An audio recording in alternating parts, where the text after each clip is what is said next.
안녕하세요. 안녕하세요. 자, 오늘 102쪽인가요? 네. 102쪽에 3번. 자, 관리처분기 인가고시 효과가 되겠습니다. 공사를 시작해야 되는 효과죠. 관리처분 인가고시 다음에 공사가 진행이 되기 때문에 거기 관련된 효과 제가 한 3개 써놨었는데, 먼저 철거부터.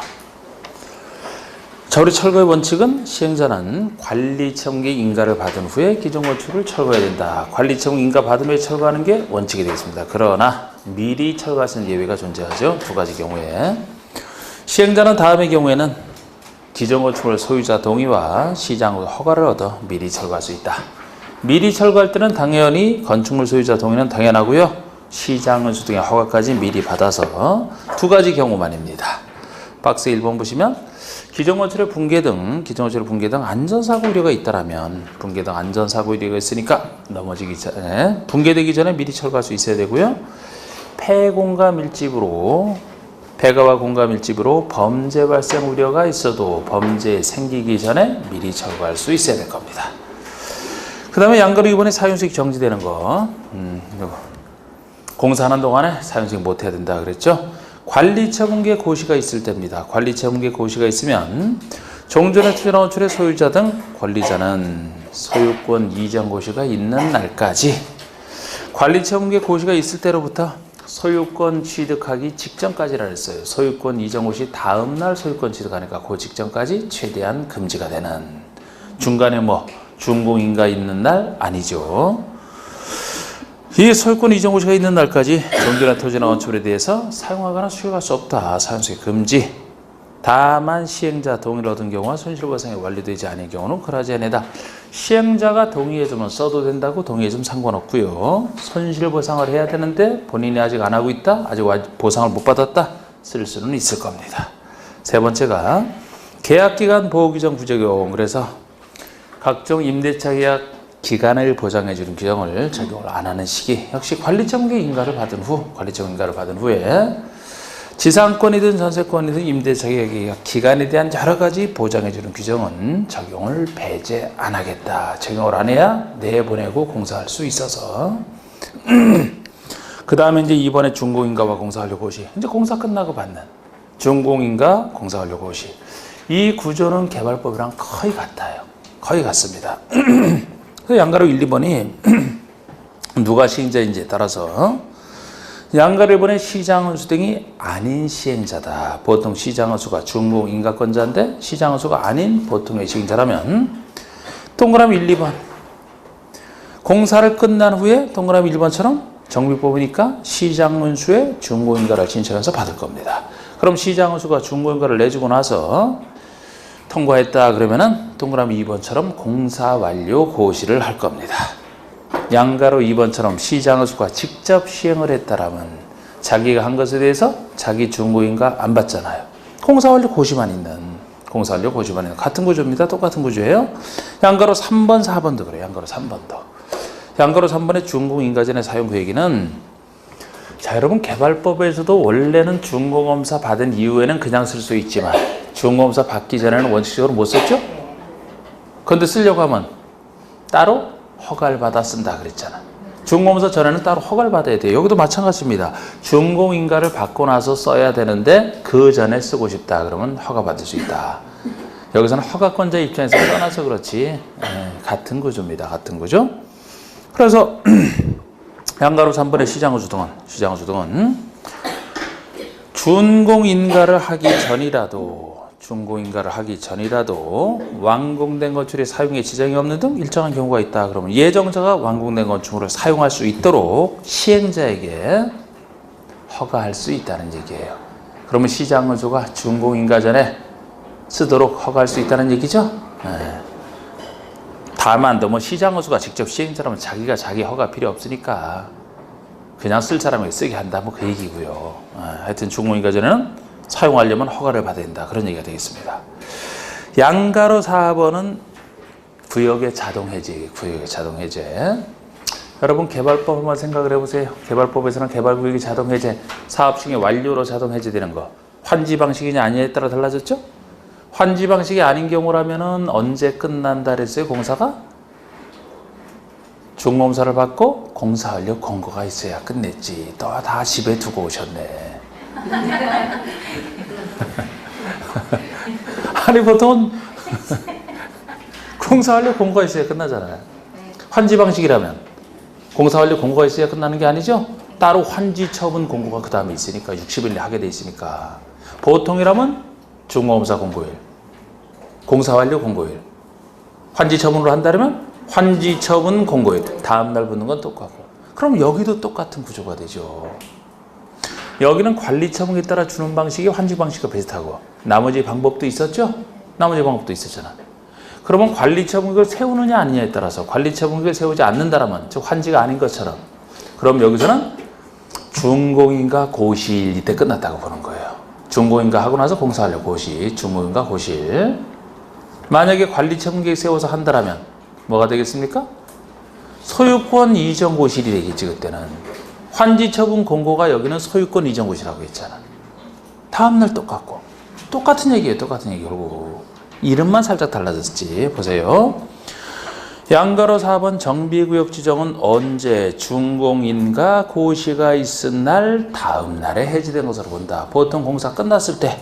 근데 괄호 속처럼 환지계획처럼 관리처분계획을 만약에 수립한다면 관리처분계획을 수립한다면 이전고시가 있은 날 이전고시 이게 소유권 이전고시일 소유권 이전고시일 다음 날 해지된 것으로 본다. 같은 얘기 아닙니까? 결국 똑같은 얘기인데 이 경우 정비구역 해제는 조합의 전속에 영향을 주지 않는다. 그러면 정비구역이 이렇게 자동 해제됐다고 해서 조합은 전속한다는 거예요? 해산된 것으로 본다는 얘기야. 그대로 전속한다는 얘기죠? 조합 전속에 영향 미치지 않는다. 그대로 조합은 전속한다는 거예요. 사업이 끝나서 구역이 해제됐다라고 해서 만약에 조합이 해산된 것으로 본다 그러면은 그래서는 안 된다는 거지. 조합은 그대로 남아있다는 거예요. 만약에 그렇게 조합 해산된 것으로 보게 되면은 나중에 청산을 한다라든지 사후절차로 등기해 준 거 이거 누가 합니까? 모든 절차를 완료해야 조합은 끝내는 거지. 그래서 조합은 정비구역이 해제가 돼도 조합은 그대로 전속한다. 전속한다는 얘기예요. 그래야 되지. 이게 작년 문제였습니다. 이거는 작년에 새로 신설되고 나서 나온 거지. 이게 바로 조합은 전속한다. 이거 알면 맞추는 문제였지 뭐. 자, 권리 이전 파트. 자, 우리 권리 이전 파트에서는 우리 맨날 그림 그렸던 거 있잖아. 그거. 응? 우리 관리 처분 계획에 따라 종전의 토지나 건축물에 대해서 요 새로운 걸 주기로 했다. 분양 예정인게 이거다. 그러면 자, 여기 구조가 소유권이 넘어갔을 때 소유권이 언제 넘어가는지 절차 순서를 배우게 되고 소유권이 넘어갔을 때 동시에 무엇이 넘어가는지를 적극적으로 정해놨다는 거예요. 정해진 거 외에는 안 넘어간다. 이렇게 해서 했던 거. 소유권 넘어가는 시기 자체는 개발법과 똑같습니다. 그쪽에서는 환지 처분 공고 다음날, 여기라면은 소유권 이전 고시 다음날 같은 얘기예요. 소유권 이전 고시 다음날 똑같은 얘기입니다. 환지 처분이 여기서 소유권 이전 처분이고, 그렇죠? 공고, 고시 다음날 똑같은 법률 규정에 따른 취득. 근데 이때 넘어가게 되면 기타 권리 중에서 무엇이 적극적으로 넘어간 것으로 보느냐 이렇게 적극적으로 정해놨어요. 개발법이라면 전속하는 거 두 가지, 소변하는 거 두 가지 빼고 나머지 넘어간다 했죠? 그쪽에서는 안 넘어가는 거 두 가지, 여기 넘어가는 걸 적극적으로 정해놨어요. 여기에 존재하던 여러 가지 권리 중에서 각종 등기된 권리, 여러 가지 등기된 권리가 넘어간 것으로 봅니다. 그런데 등기된 권리만 넘어간 것으로 보는 건 아니고 주임법상 대항력을 갖춘 임차권 있잖아요. 주임법상 대항력을 갖춘 임차권 요 두 가지만 넘어간 것으로 봅니다. 나머지는 다 안 넘어가요. 나머지는 안 넘어가. 보통의 임차권 안 넘어갑니다. 우리 임차권이 넘어가려면 등기가 되거나 대항력을 갖춰 넘어가는 거 아닙니까? 여기 보통의 임차권이라면 이도 저도 아닌 임차권이 되는 거죠. 보통의 채권적 임차권. 요것이 환지에선 넘어갔잖아요. 전속하는 거, 소멸하는 거 아닙니까? 당연히 넘어갔죠. 여기는 안 넘어가요. 차이점. 그리고 지역권은 등기되는 권리지만 역시 거기나 여기나 이거는 성질상 안 넘어가죠. 요요권을 위해서만 존재한다. 그대로 남아있습니다. 그러면. 그 다음에 물권 중에서는 유치권, 질권도 물권이지만 어디에도 속하지 않잖아. 이것도 아니고 이것도 아니니까 넘어가는 거 안 넘어가냐. 이거 구조지 뭐 다 비슷하지만. 자, 먼저 1, 2번이 소유권 넘어가는 얘기거든요. 1번은 소유권에 관한 절차인데 그거 그냥 순서 살짝 보시고. 자, 우리 공사완료 고시가 있다. 시장은수가 공사완료 고시를 했다라면 대지 확정 측량 들어갑니다. 확정된 측량은 공사 끝나기 전엔 될 수가 없어요. 끝나고 나서 확정된 측량을 하고, 측량하는 이유는 토지를 분할하기 위해서라고 했죠. 그러니까 측량을 했으면 토지 분할하고, 분할을 왜 합니까? 주려고 분할했지, 주려고 나눴지. 그래서 분할했으면 관리처 공개사항을 분양받을 적에 통지하고 그 자기의 소유권 이전 처분을 합니다. 사실을 고시하는 게 이전 고시죠. 마지막에 시장을 보고하는. 순서가 자연스럽게 뭐 이 중간에 다른 거를 뭐 빼고 물어봐도 상관없어요. 순서만 그냥 좀 기억하시면 돼. 공사가 다 끝났으니까 바로 확정 측량 들어가고, 측량했으면 분할을 해서, 분할했으면 소유권 넘기준을 처분하고 사실을 고시하고 마지막에 시장에서 보고하는. 그럼 이렇게 했을 때 소유권 취득 시기가 2번에 나옵니다. 대지나 건축을 분양받을 자는 소유권 이전 고시 다음 날 대지나 소유자 소유권을 취득한다. 소유권 이전 고시 다음 날 취득한다. 이때 동시에 무엇이 넘어가는지가 3번에 A번에 소유권을 이전한 경우 종전의 토지나 건축에 설정된 지상권, 전세권, 저당권, 임차권, 가등기납권, 가압류 등등 등기된 권리 이해를 적어놓고 있는 거예요.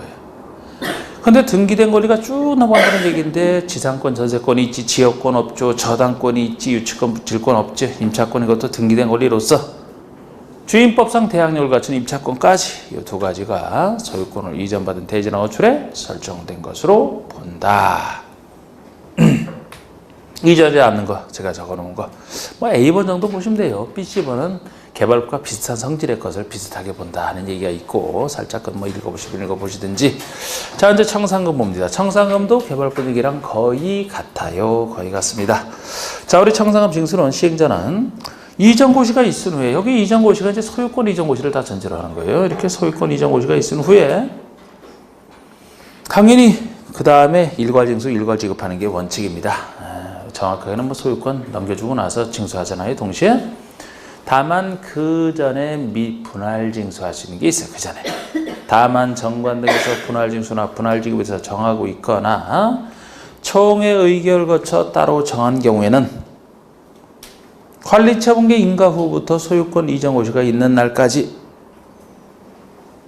원래는 소유권 이전 고시 다음 날부터 청산금을 한꺼번에 주고받는 게 원칙인데, 그 전에라도 관리처분 인가 후부터 소유권 이전 고시가 있는 날까지 일정 기간별로 분할 징수나 분할 지급 예외적으로 가능하다 그 얘기죠. 예외적으로 가능합니다. 청산금에 대한 얘기, 강제 징수요? 똑같습니다. 개발권 얘기 여기. 시장은수가 아닌 시행자는 직접 강제 징수 못하니까 시장 등의 징수를 위탁하시고 4% 주는 거 똑같습니다. 똑같아요. 소멸시효 역시 같습니다. 5년 소멸시효 걸리는 거 똑같아요. 단지 여기라면 언제부터 소멸시효를 기산하겠습니까? 소유권 이전 고시 다음날 이때부터 권리 행사할 수 있으니까 소유권 넘어가는 시기. 물상대위. 이 물상대위 규정은 여기만 있는 거예요. 정비법에만 있는 얘기인데 별 얘기는 아니고 청산금에 대해서 권한 행사할 수 있다 그 얘기 되겠습니다. 자, 예를 들어 여기 저당권이 있다라면은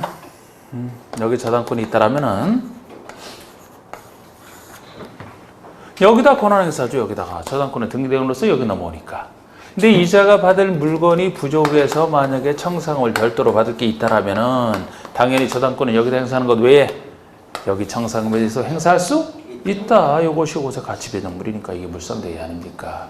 그 대신 요거 현금이라 다른 채무자 재산과 구별할 수 있게끔 시행자가 이자에게 지급하기 전에 압류를 해서 특정시켜 놓은 다음에 별 얘기 아니고 민법 얘기 아닙니까 이거는? 이렇게 해서 하는 것은 네. 여러분들이 그 신경 쓰시는 민법 얘기죠. 저당권자는. 그러니까 오늘 어떻게 저번 주보다 좀 빠지신 것 같아 들으시는 분들이. 네? 여기 앞에 빠져서 안에 뒤에도 좀 빠져 뒤에도. 네? 항상 이 빠지시면 전조가 보여 전조 현상이. 자꾸 막 오후에 특강할 때 자꾸 도망가다 저한테 들킨다라든지. 네? 그럴 때로 마음을 잡고서 그냥 해야 되는데 자꾸 그러다 보면 자꾸 나오기 싫어지지.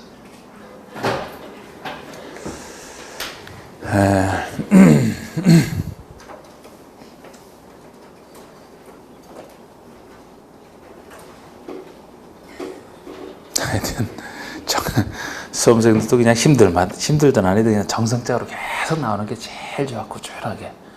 여기도 지금 꾸준히 나오시는 분들이 훌륭한 분들이 많은데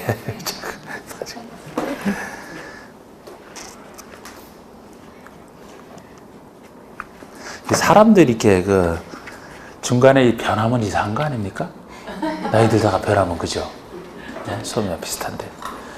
이번에 고향을 한번 갔다 왔는데 동창회 한 달에서 한번 토요일 한번 갔다 왔는데 확실히 참 변해요 사람들이.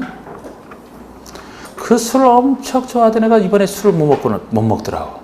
응? 아니 술 담배를 다 끊었다 깨끗하게. 아유 웬일이냐 그랬더니만 술 담배 보면 큰일 난다 해서 끊었다는 거지. 좀 더 오래 살려고. 그만큼 이제 몸이 망가졌다는 얘기죠. 내 몸이 건강한데도 스스로 끊었다 그러면 상관없을 텐데 몸이 안 좋아서 끊은 게 아니고 끊겨진 거지. 응? 자기 마음이 외부에서 끊겨진 건데 못 먹는 사람들이 꽤 늘었더라고 꽤. 그전에는 가면 아침까지 잠 안 자는 게 보통인데 지금 12시 넘으니까 다 잘라 그러고 3분의 1가 잘라래. 제가 몇 년 만에 가봤거든요. 거의 바빠서 못 가다가 몇 년 만에 한번 가봤는데 그런 변화가 있더라고. 지금은 좀 오랫동안 남아있으면 하여튼 좀 저는 한 4시쯤에 잤던 것 같은. 3시, 4시? 체육까지 남아있다가 자려는 애들 막 깨워가지고서 막 그랬는데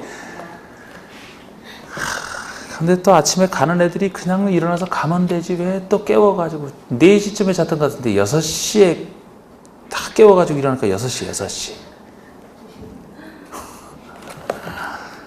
깨워놓고 인사하고 가느라고 그냥 가면 되지. 하여튼 이상한 애들도 많고 그러니까. 조용히 하면 어때 조용히. 다 깨워놓고. 그런데 글쎄 하여튼 그런 거 동창회 가보면은 세월 가는 걸 느끼는 것 같아요. 저는 맨날 여러분들한테 강의할 때는 똑같은 것 같은데 중학교 때 선생님이 은퇴했다는 얘기도 듣고 중학교 때 선생님이 은퇴했다는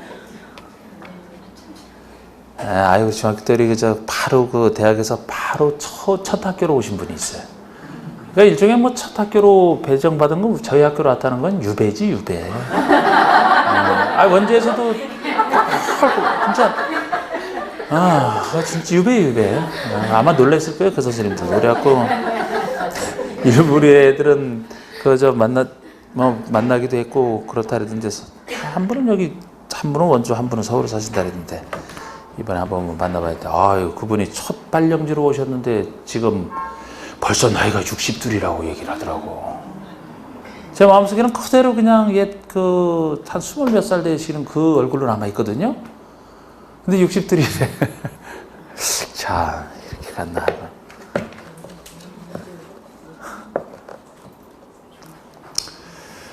자,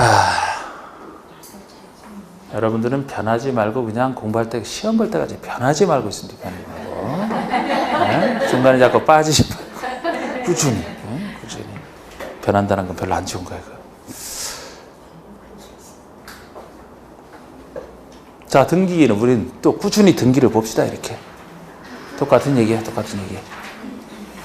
자, 개발법은 거의 같습니다. 이미 그쪽에서 한 거예요. 약간의 차이만 있다. 이쪽이 좀 더 급하게 돼 있다. 시행자 혼자 단독 신청하는 것도 같고요. 소유권 이전 후 지체 없이 해야 된다. 등기장 강제 이런 거 다 똑같습니다. 그런데 개발법이라면 환지 처분 공고 14일 내. 여기는 소유권 이전 후 지체 없이 좀 더 급하게 돼 있다. 14일도 안 기다려. 차이점. 자, 이번에 정비사업에 대해서 이전 고시가 있을 때로부터 실제 등기가 있을 때까지 저당권 등의 다른 등기 못한다. 개발법도 그렇습니다. 그런데 개발법에서는 중간에 다른 등기 할 수 있는 예외가 하나 존재하는데 여긴 예외도 없다는 거죠. 아예 못합니다. 정비법 끝. 기타는 안 해요. 건축법 들어갑시다.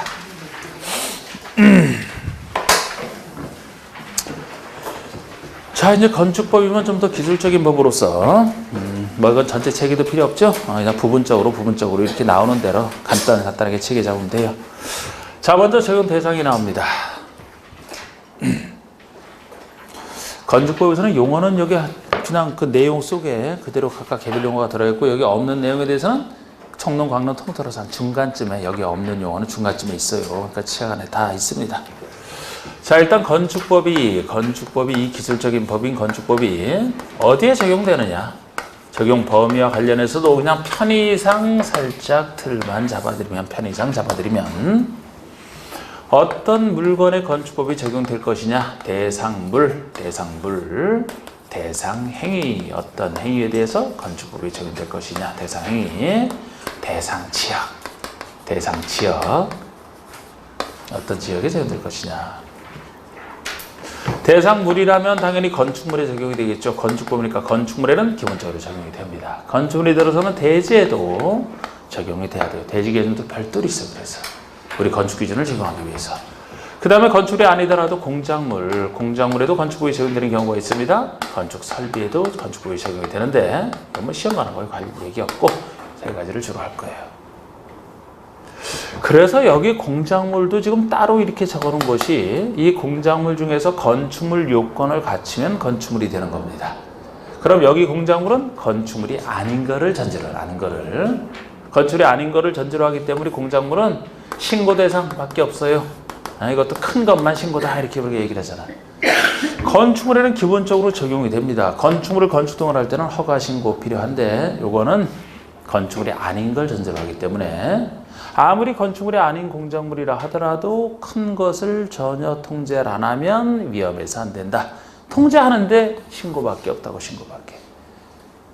만약에 이 정도도 안 된다라면 신고도 필요 없죠. 그냥 하면 되고 건축물이 아니다 보니까 처리가 신고밖에 없어요. 자, 우리 행위는 주로 이 건축물을 가지고 합니다. 건축물을 건축하는 행위, 건축물을 건축하는 좀 크게 고치는 대수선하는 행위, 그 다음에 건축의 쓰임새를 바꾸는 용도 변경, 용도를 바꾸는 행위, 즉 건축을 건축하는 행위, 대수선하는 행위, 용도 변경하는 행위, 여기에 적용이 돼요. 그래서 이것도 이따 보시면 용도 변경만큼은 별도로 허가신고가 있고 이 둘은 묶어서 같은 틀에서 허가신고를 하잖아. 원칙이 허가, 가벼운 것들이 각각 신고. 이것도 마찬가지입니다. 근데 이거는 신고밖에 없다는 거지. 참고로 여기든 하는 뒤에 나오는 강론 파트에 나오는 얘기든 허가신고 누구에게 하느냐? 행정청. 주로 건축에 나오는 행정청은 뭐로 보시면 돼요? 건축에 나오는 행정청은 시장군수 구청장? 네. 왜 그렇다 그랬습니까? 왜? 작은 일이라? 자치자치는 당연히 그 사람 들어가죠? 보통 이 사람은 보시면 돼요. 건축법에서는. 건축물을 건축한다 해도 개별 건축물을 건축하는 것에 불과하지 어떤 큰 사업하는 거 아니잖아요. 이게 얼마나 이게 무슨 대단한 일입니까? 작은 일이지. 작은 일이니까 시장군수 구청장이 주로 한다. 자치자치는 원래 그 사람이 하고. 그래서 이런 것도 가끔 물어요. 여기 시도의사급 특별시장, 광역시장, 도지사 하는 거 거의 없어. 대부분 작은 일에 다 이 사람이죠. 주택도 뭐 대규모로 짓는다면 주택법 그거는 다른 사람 더 큰 사람 있지만 개별적인 건축물에 나오는 거 대부분 이 사람이라고 보시면 돼요. 예외적으로 대형 건축물 같은 것이나 뭐 특별시장, 광역시장이 되는 것이 있을 뿐이죠, 그죠? 그것도 도지사도 없어요. 대부분 이 사람. 그렇게 이제 행정처럼 느낌을 잡으시면 되고. 대상 지역이다. 그럼 건축법의 모든 규정이 다 적용되는 전면적 적용상 지역과 일부만 적용되는 일부 적용상 지역. 전면적 적용상 지역이면 사람 많이 사는 곳. 예? 사람 많이 사는 곳일수록 건축법의 모든 규정을 다 적용할 필요가 있다. 안전성을 위해서. 많이 사는 곳, 적게 사는 곳. 여기만 적용되는 뭐 6가지 규정 좀 이따 할 겁니다. 근데 요거 외에는 나머지는 다 기본 틀은 다 잡았던 거예요. 다. 그만큼 앞에 나오는 것들은 다 중요해서 뭐 지금 복습 차원이죠. 뭐 지금 하는 거. 자, 대상 물건부터 보시죠. 대상 물부터. 뭐 건축물이 먼저 나옵니다. 건축물에 건축법이 적용되는데요. 동그라미 1번에 2가지 개념. 일단 토지에 정착하는 공작물 중에서 건축의 3요소를 다 갖출 필요는 없다. 2가지만 갖춰도 된다.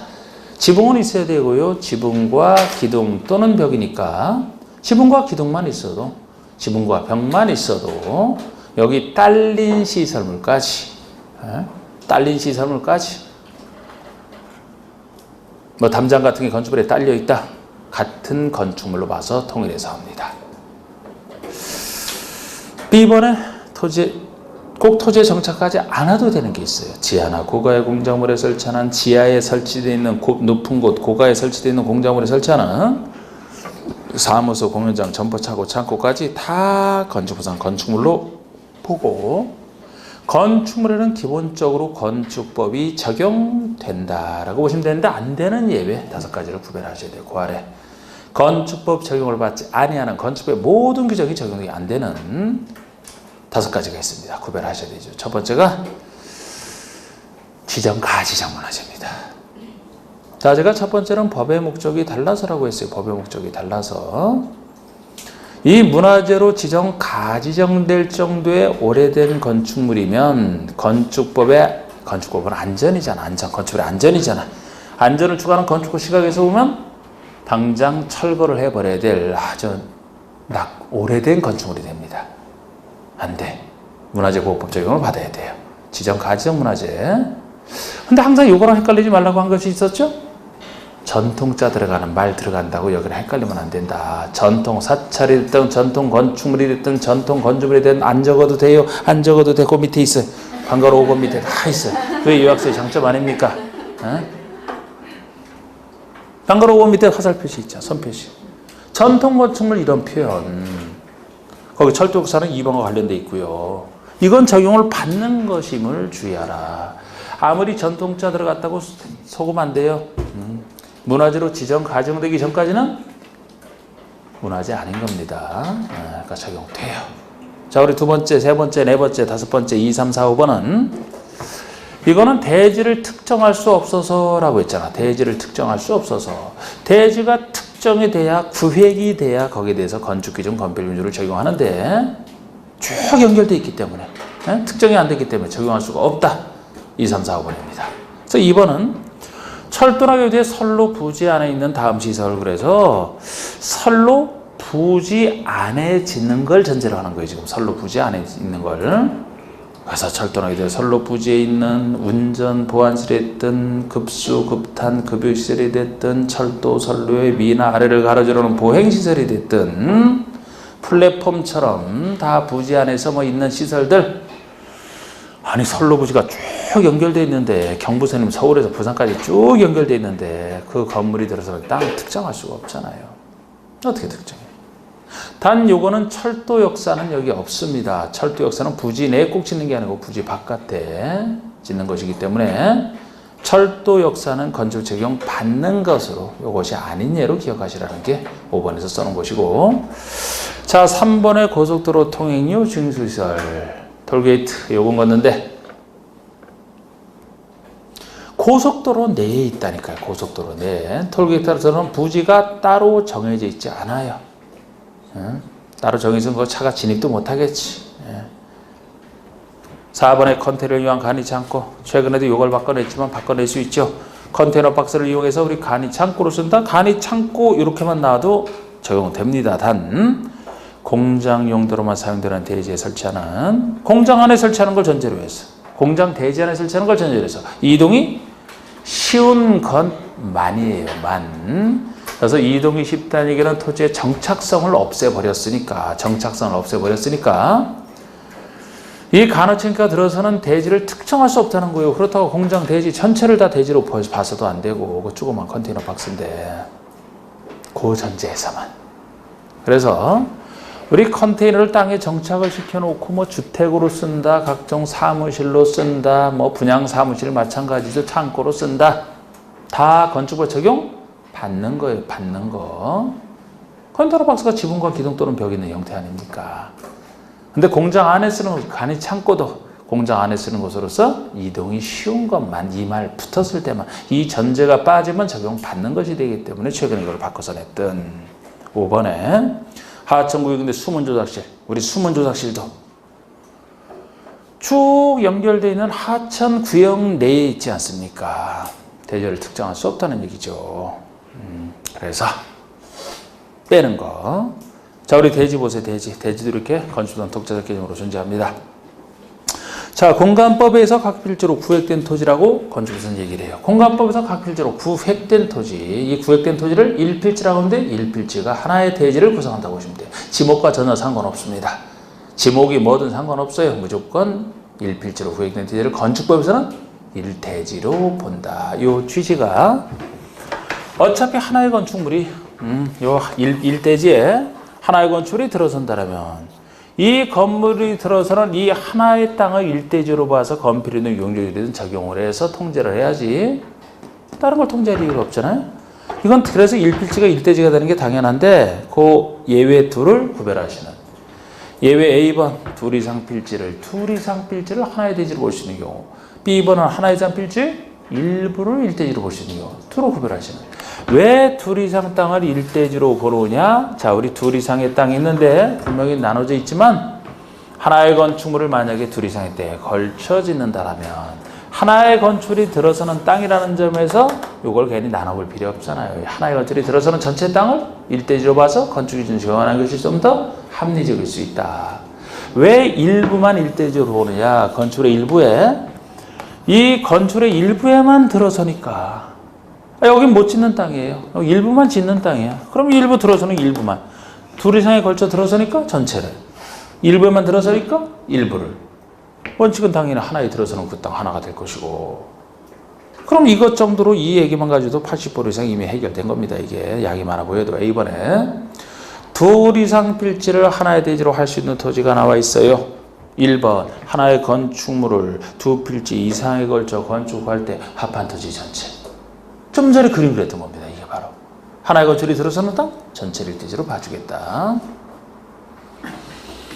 같은 취지의 것이 3, 4, 5번이에요. 3, 4, 5번 똑같은 1번과 취지 같은 것이 3, 4, 5번이에요. 3번은 도시공계획 시설에 해당하는 건축을 건축하는 경우 그 시설의 설치는 일단의 토지. 하나의 건축물을 무엇으로 바꿔놨을 뿐입니까? 도시공계획 시설로 바꿔놨을 뿐이에요. 그럼 도시공계획 시설이 들어서는 전체 땅 1대지로 봐주겠다. 그런 얘기죠. 또 4번 얘기는 주택법에 따른 사업 승인을 받아 주택과 부대 복리시설을 건축하는 경우 그 일단의 토지 이거를 주택법에서는 뭐라 해요? 이 4번은 주택단지라고 하잖아. 주택단지. 단지 속에는 주택과 부대 복리시설이 들어선 전체 땅을 주택단지라고 하잖아요. 그럼 하나의 주택단지가 여러 필지에 걸쳐 건축이 된다? 각각 볼 게 아니죠. 하나의 단지가 들어서는 전체 땅을 1대지로 봐주겠다. 이게 맞죠, 이게. 5번은 도로 지표 아래에 건축하는 건축물의 경우 시장 등이 정하는 그런 토지? 도로 지표 아래 지하의 지하상가 제가 생각하시라. 지하상가. 그 하나의 지하상가가 들어서는 전체 땅 1대지로 봐주겠다는 겁니다. 그래서 건축기준 적용하겠다는 거예요. 자, 이제 이렇게 하고 2번, 6번은 추가로 더 있는 두 가지 2번은 합병이 불가능한 땅을 얘기합니다. 자, 지금 합병이 불가능한 땅은 이 두 땅을 한 사람이 이용하는 걸 전제로 해서 한 사람이 이용할 수 있는데 비록 걸쳐지지 않더라도 법에서 합병이 불가능하니까 어차피 하고 싶어도 못하니까 불가능한 땅 전체를 1대지로 보는 게 좀 유리한 경우가 있어요. 어느 이유로 합병이 불가능한지는 여러분들이 공간법에서 배우시는 그 사유가 나와 있을 겁니다. 공간법상 각 필지의 지번 지역이 다르거나 도면 축척이 다른 경우 또는 서로 인접하고 있는 필지로서 각 필지에 집안이 연속되지 아니하여 합병이 불가능한 경우 그 합병이 불가능한 토지를 합한 토지. 그러니까 합병이 불가능한 땅 전체를 일대지로 봐주겠다는 겁니다. 어느 한 곳에 짓더라도 합병이 불가능한 땅을 같이 봐주게 되면 건필 용적률 똑같은 건필 용적을 하여서도 대지면적이 늘어나는 것만큼 한 곳에 지을지라도 확보할 수 있는 건축면적 연면적이 늘어나지 않습니까? 근데 한 사람이 이용하는 걸 전제로 하는 거예요. 그러니까 자 전제가 있어요. 괄호 속에 토지 소유자가 다르거나 소유권 외의 권리가 서로 다른 경우는 제외한다. 서로 소유권이 다르면 한 사람이 이용 못하죠. 소유권은 같아도 소유권 외의 권리가 달라도 이용 못해. 둘 다 내 땅이지만 다른 땅은 내가 다른 사람에게 임차를 줬다, 임대를 줬다. 그럼 내가 이용 못하죠, 그죠? 그러면 당연히 각각을 일대지로 봐야지. 합한 토지를 일대지로 보면 안 되지. 한 사람이 이용하는 걸 전제로 해서 이렇게 제외. 그 다음에 6번이 조건부호가예요. 조건부호가. 허가를 내줄 때는 둘 이상 땅 합쳐지지 않았지만 나중에 합쳐질 걸 조건 붙인 경우 사용승인을 신청할 때 공사 끝나고 받는 사용승인을 신청할 때 둘 이상 필지를 하나로 합칠 것을 조건으로 하여 건축을 하는 경우 그 합쳐지는 토지 나중에 합칠 것을 조건 붙였기 때문에 나중에 합쳐질 겁니다. 그래서 지금 합쳐지기 전이지만 합쳐질 그 두 땅을 일대지로 봐서 지금 허가를 내주면 되겠다는 거예요. 근데 나중에 합쳐지지 않으면 곤란합니다. 그때 가서는. 나중에 합쳐지지 않게 되면 곤란한 정도가 아니고 조그만 땅 기준으로 다시 건축기준 정하게 되면은 법을 위반하게 돼요. 그럼 다시 위반 건축으로서 막 철거를 해야 되는 그런 사태가 올 수도 있거든요. 그래서 여기도 전제 조건이 괄호 속에 토지 소유자가 서로 다른 경우는 제외한다 이 말이 붙어 있는 거예요. 합쳐질 두 땅의 소유자가 서로 다르다라면 만에 하나 안 될 수도 있지. 아무리 돈 많이 준다고 다른 소유자가 절대 나는 안 팔겠다라면 합쳐지지 못할 수도 있어요. 그런 위험성 때문에 현재는 합쳐지지 않은 두 땅이 한 사람이 역시 소유하게 되는 경우를 전제로 한다. 그럼 무조건 합치겠죠 나중에. 서로 다른 경우는 제외, 서로 다른 경우는 여기서 제외한다는 얘기는 각각의 땅을 일대지로 봐야 되는. 자, B번. 일부를 하나의 대지로 올 수 있는 경우, 아까보다 훨씬 간단하죠. 일부에 대해서 도시공계획 시설이 결정 고시된 경우 그 부분의 토지? 도시공계획 시설이 그러면은 어디에만 이제 앞으로 설치가 된다는 얘기예요? 그 땅의 일부에만. 그 일부에 대해서만 이제 도시계획 시설이 결정 고시가 됐으니까 그 일부에만 들어서겠죠. 전체 땅을 봐서는 안 되지. 같은 취지가 역시 2, 3, 4번이에요. 2번의 일부에 대해서 농지 전용 허가를 받은 경우 그 부분. 자, 농지인 상태에서는 건물 못 짓습니다. 농사 져야 되니까. 건물 짓기 위해서 농지 전용 절차, 농지 전용 허가를 받아야 되는데 이 전용 허가를 어디에 받았다는 거예요? 일부 그럴 거. 그럼 일부만 지을 수 있겠네? 다른 땅은 농사 져야 되잖아. 일부만 일대지로 봐줘야지. 똑같은 취지. 4번, 3번. 일부에 대해서 산지 전용 허가를 받았다. 그 부분.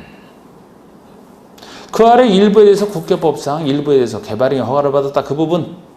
그러면 농산지 전용 마찬가지예요. 개발행위 허가 일부에서 받았다는 거 일부만 개발할 수가 있는데 왜 개발 못하는 땅을 일대지로 보겠습니까? 또 하나 조건부가 조건의 내용이 아까랑 다르죠? 사용승인을 신청할 때 필지를 나눌 것을 조건으로 하여 건축 허가라는 경우 그건 나눠지는 땅 나눌 것을 조건 붙였어요.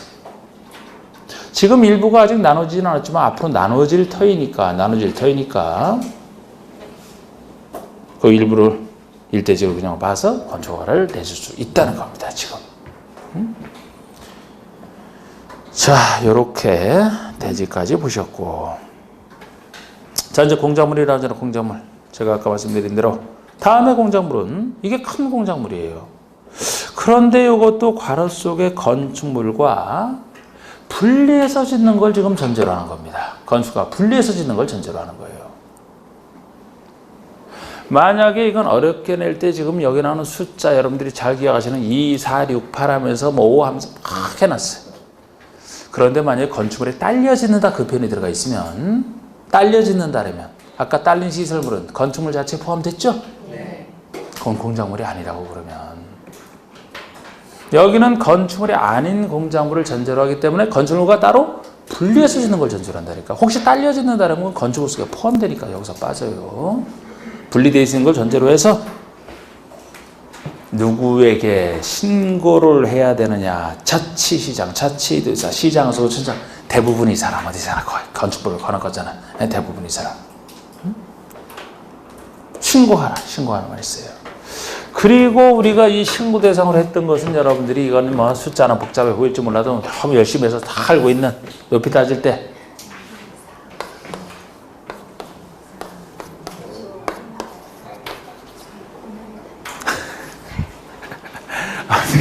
여러분들 잘 알고 계시는 거 좋고 참 대답도 잘하시고 그러는데 항상 대답할 때마다 시골에서 그 전통 혼례식 할 때 그 아주 그 새색시처럼 말 크게 하면은 더 어른들한테 욕먹을까봐 일본 말 큰 사람도 작게 하잖아. 여기서는 그럴 사람 없어요. 그냥 크게 얘기하면 돼. 그냥 이렇게 에?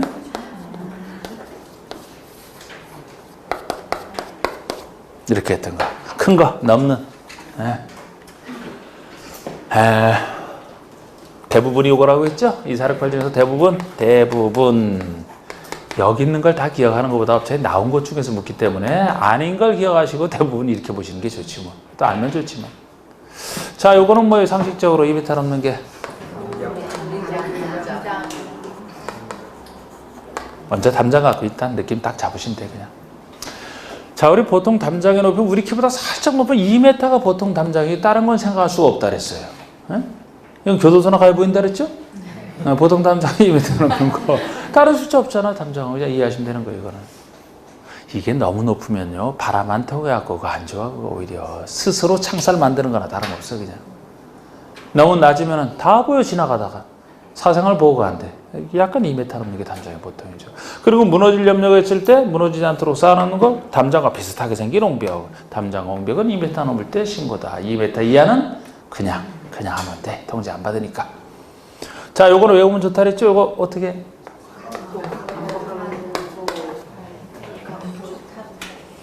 사광팔고 시작을 하는 사광팔고 고스톱 때 우리 사광팔고 시작하는 사광팔고. 이 광고판이든 광고탑이든 4m 넘을 때 신고. 고가 수조 높은 것을 쳐는 수조 8m 넘는 거. 근데 여기 나중에는 5m짜리 있죠. 태양에너지 발전 설비. 태양에너지 발전 설비. 오 나이 태양 했던 거. 사광팔고 오 나이 태양 했던 거. 대부분 6m.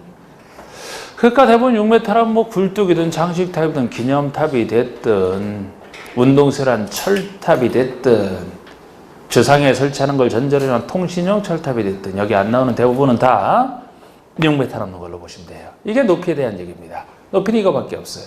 그런데 면적 따지는 것은 지하대표가 하나 더 있죠? 역시 큰 거죠? 면적 30제곱미터를 넘는 지하대표. 근데 유일하게 다 넘는 큰 것이 신고인데, 넘는이 신고인데, 이 넘는에 대한 유일한 예외로서 8m 이하라는 게 이게 특이한 거 하나가 딱 있잖아. 8m 이하. 기계식 주차장 또는 철골, 조립식 주차장에서 외벽이 없는 거. 외벽이 없어야 돼요. 혹시 아무리 주차장 뭐 기계식으로 지었다 하더라도 외벽이 있다면 외벽이 있고 위에 혹시 지붕이 있으면 건축물이 되거든. 그건 주차 빌딩 말고 여기는 공작물을 전제로 하는 거예요. 외벽 없이 기계식 철골 조립식으로 지어진 외벽도 없고 그러기 때문에 요거는 8m 넘어서는 위험해서 아예 설치를 못하는 걸로 생각하시라고 했잖아. 8m가 최대치가 되는 거야. 8m 이하. 이건 제가 책 그대로 설명했는데 다시 안 읽어드려도 되죠? 충분히 여러분들 알고 계시니까 책을 다시 안 읽어드려도 되죠? 그 대신 책을 안 읽는 대신에 한 도구에 물어볼까요 그냥? 예를 들어서 이거 했던 요새는 범위로 묻는 것보다도 구체 숫자 갖고 요새 묻는 게 또 요새 경향이에요 요새. 예를 들어서 자 6m짜리의 높이 6m짜리의 고가 수조. 요거 어떻게? 신고 대상 아니야? 그냥 하면 돼? 아, 그렇지. 그런 식으로. 고가 수준은 8m 넘어야 되니까요. 자, 우리 담장을 4m짜리 담장을 설치를 해요. 건축물에 딸려서 4m짜리 담장을 설치를 합니다. 이거는 신고? 아니다. 왜요? 딸려있다 그랬잖아. 딸려있다. 담장이 4m짜리면 2m 넘는 거 맞죠? 근데 그 앞에 건축물에 딸려있다. 그러면 건축물 자체가 포함이 돼버려. 딸린 시설물로서. 그럼 건축 허가 신고로 끝나는 것이지 따로 공작물 신고하는 거 아닙니다. 그거는 이제 어렵게 물을 때 묻는 것이고.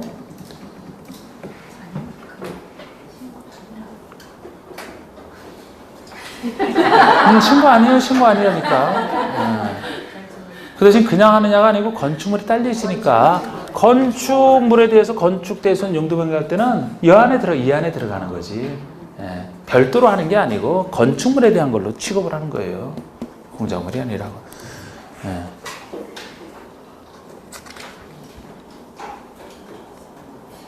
됐어. 설비. 건축물 자체에 설치하는 각종 설비. 쉴까요, 여기서? 네. 쉴까요 하는 말은 아주 뭐 크게 되죠.